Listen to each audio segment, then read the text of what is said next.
ये तो उड़ गए थे कल। तो रोज ही उड़ते हैं। नहीं, मेरा मतलब है कल इनका पिंजरा खुला रह गया था। खुला नहीं रह गया था, किसी ने खुला छोड़ दिया था। खोलने वाले को ये इल्म नहीं था शायद कि ये पिंजरा इनकी कैद के लिए नहीं, इनकी हिफाजत के लिए बना था। और मेरे ये कबूतर ये बात जानते हैं, चाहे सातों आसमान घुमाए पलट के यहीं आते।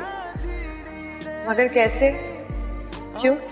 मोहब्बत, लगाओ मुझसे भी है और इस जगह से भी। मोहब्बत इन्हें दूर नहीं जाने देती।